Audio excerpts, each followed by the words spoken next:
pertandingan Liga 1 2022 yang berlangsung pada Sabtu 1 Oktober 2022 di Stadion Kanjuruhan, Malang, Jawa Timur.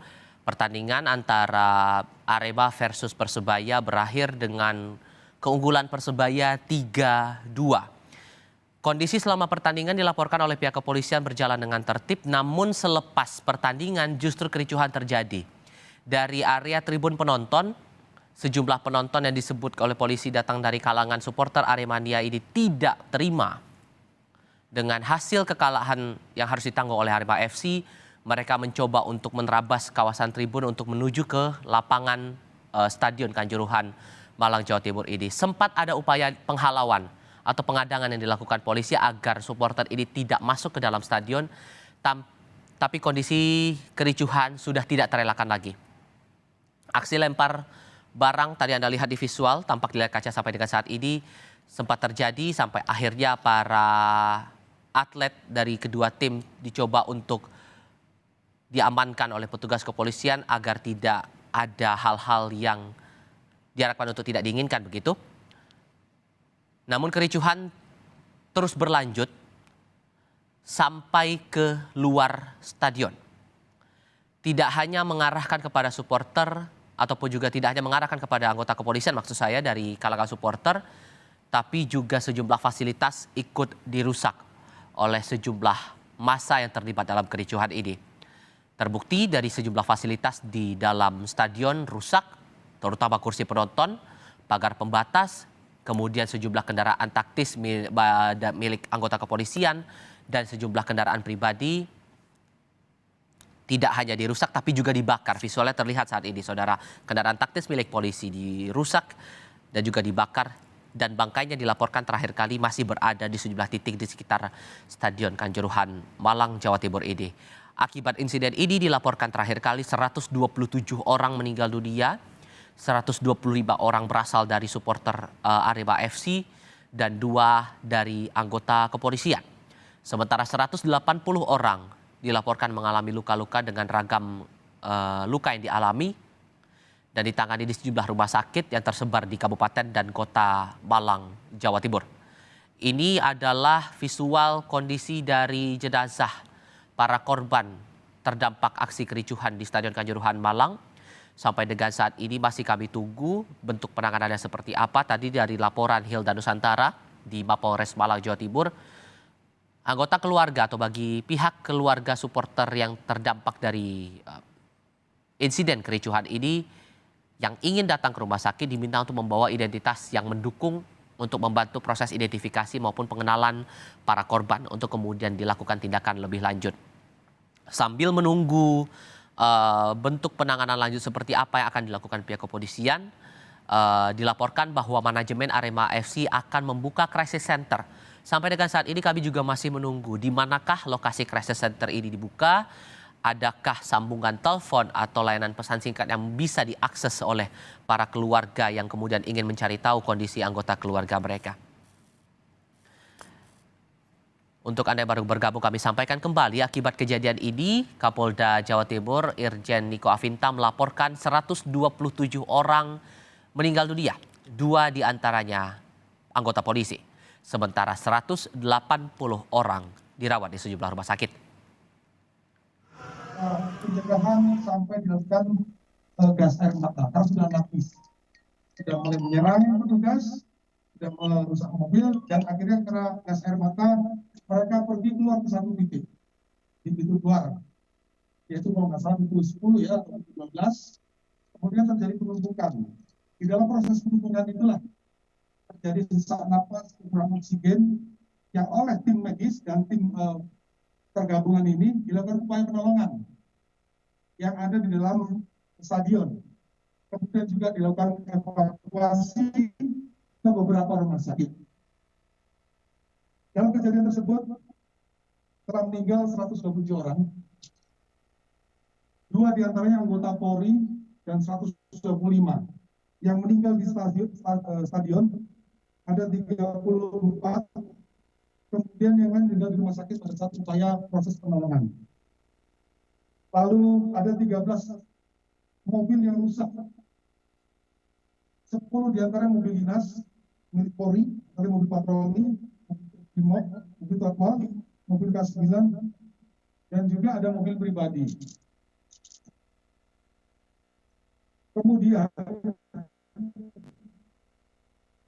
masih ada 180 orang yang masih dalam proses perawatan, tapi dilakukan langsung oleh kami dari terkait dengan upaya-upaya penyembuhan pada yang sedang dirawat.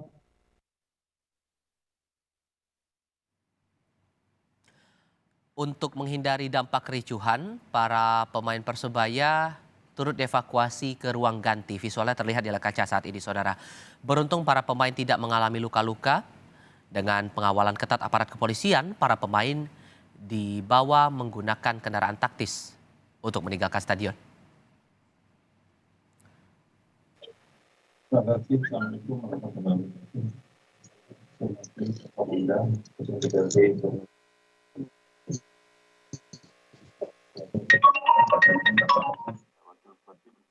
Jajaran TNI Polri yang hadir, teman-teman wartawan, selaku Bupati Kabupaten Malang ikut berduka cita dan menyesalkan adanya kejadian ini, dan mudah-mudahan ini yang terakhir untuk kejadian persepak bolaan di Indonesia. So, langkah-langkah yang kami tempuh ya sudah kejadian, saya perintahkan Pak Wabuk, memang saya perintahkan untuk mengawal mulai dari awal pertandingan sampai terakhir dan mengomando di lapangan, dan dinas kesehatan setelah terjadi ini saya perintahkan semua ambulan kita kerahkan, hampir 50 ambulan untuk mengevakuasi korban yang ada. Yang kedua, yang sehat sudah perintahkan seluruh rumah sakit untuk dirawat tanpa melihat identitas, karena sebagian tidak bawa identitas. Itu tadi laporan bagaimana rawat semuanya rawat, biaya semua yang nanggung nanti Kabupaten Malang. Itu supaya nanti para di rumah sakit sudah saya perintahkan semua kepada kepala rumah sakit, setiap korban yang masuk rumah sakit harus dirawat dulu. Nanti urusan biaya semuanya yang nanggung dari Kabupaten Malang. Dan hari ini kita lakukan semua yang terbaik yang bisa kita lakukan oleh Kabupaten Malang dengan keterbatasan semua sarana dan fasilitas. Mungkin itu yang bisa saya sampaikan. Terima kasih. Assalamualaikum warahmatullahi wabarakatuh.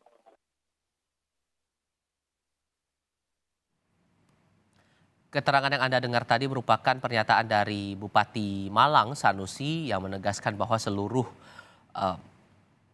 biaya bagi para korban terdampak kericuhan ini akan ditanggung oleh pemerintah Kabupaten Malang, Jawa Timur. Ia juga menyampaikan rasa prihatin atas insiden yang terjadi di Stadion Kanjuruhan hingga memicu korban jiwa sebanyak 127 orang. Saat ini kita sudah bergabung dengan jurnalis Kompas TV Andi Masbudi yang sudah berada di Malang, Jawa Timur. Andi, bantu saya untuk mengetahui apa yang Anda lihat, apa yang Anda pantau untuk kondisi sekarang di Malang selepas kericuhan ini. Karena dilihat di belakang Anda, bangkai kendaraan polisi yang dirusak ini masih berada di sana ya. Apalagi yang harus ditunggu di sana? Ya, betul sekali. Tika dan juga saudara, memang kondisi saya saat ini ataupun posisi saya saat ini sedang berada di sekitar Stadion Kanjuruhan. Terkait suasana seperti apa saat ini, memang kondisinya memang sudah lumayan kondusif, hanya terlihat seperti yang ada di belakang saya sisa-sisa dari peristiwa yang terjadi di malam tadi pasca pertandingan Arema melawan Persebaya. Sementara itu memang ada beberapa kendaraan yang terlihat rusak ketika saya berjalan ke sini, dan saat ini sedang dilakukan ataupun baru saja dipasang garis polisi oleh pihak kepolisian terkait. Sementara itu sepanjang perjalanan saya menuju ke Stadion Kanjuruhan dari Polres Malang tadi, memang situasi lalu lintas memang cukup lancar, namun memang ada beberapa lalu lalang ambulan yang terus saja terlihat karena memang membawa jenazah seperti itu, Tika. Ada pembatasan akses tidak untuk warga yang akan menuju ke stadion untuk saat ini? Untuk saat ini seperti yang Anda tanyakan terkait akses pembatasan untuk warga memang belum tampak ya. Memang yang jelas saat ini seluruh elemen yang ada di Kabupaten Malang, Forkopimda, tengah fokus terhadap penanganan korban terkait masalah kerusakan infrastruktur akibat peristiwa pasca Arema melawan Persebaya memang akan dilakukan setelah penanganan seluruh korban selesai. Iva. Oke, karena aksesnya masih dibuka, jadi masyarakat masih berada di situ. Apakah tidak ada pengamanan khusus lagi di sana atau bagaimana? Anda bisa gambarkan soal ini? Sementara itu memang terkait pengamanan yang kami lihat memang sejauh ini tidak tampak dan juga masih relatif kondusif baik dari warga Malang maupun dari pihak keamanan karena memang pihak keamanan sendiri tidak ingin terjadi keributan untuk kedua kalinya memang pasca peristiwa Arema melawan Persebaya. Sementara itu seluruh personil tadi berada di Polres Malang terkait dengan keberadaan dari Kapolda Jawa Timur Irjen Niko Afinta. Baik, untuk saat ini akses warga masih berada di situ. Fokus dari polisi Anda sudah sampaikan bahwa saat ini adalah penanganan para korban. Kira-kira berapa lama waktunya untuk bisa kita tahu langkah lanjutan yang akan diambil entah itu dari Polda Jawa Timur maupun dari Polres Malang untuk menyidik ataupun juga menyelidiki kasus ini dan kira-kira siapa yang menjadi otak penggerak dari kericuhan di Stadion Kanjuruhan ini? Bagaimana tindak lanjutnya? Terkait tindak lanjut seperti apa nantinya termasuk proses hukum sejauh ini memang belum terdengar kabar ataupun belum kami terima informasi dari pihak terkait. Memang selama ini beberapa waktu yang lalu memang kami sudah mendengar dan juga menyaksikan ada rencana permintaan penundaan ataupun perubahan jam tayang dari laga Arema melawan Persebaya dari malam menjadi sore, namun hal itu sempat ditolak oleh dari salah satu pihak yang sampai detik ini juga kami masih belum bisa menyampaikan itu pihak dari mana. Yang jelas seharusnya dari beberapa pernyataan masyarakat maupun beberapa elemen warga Malang, pertandingan sekelas Arema melawan Persebaya Derby Jatim ini seharusnya dilakukan di sore hari, namun nyatanya pertandingan tetap digelar di malam hari. Hal inilah yang memang dari awal sudah seharusnya diantisipasi oleh pihak-pihak terkait. Siva. Adakah pernyataan resmi dari penyelenggara pertandingan soal kericuhan ini? Apakah sudah ada sikap lebih lanjut? Manajemen Arema FC rencananya memang akan menggelar konferensi pers hari ini terkait insiden di Stadion Kanjuruhan saat Arema melawan Persebaya malam tadi.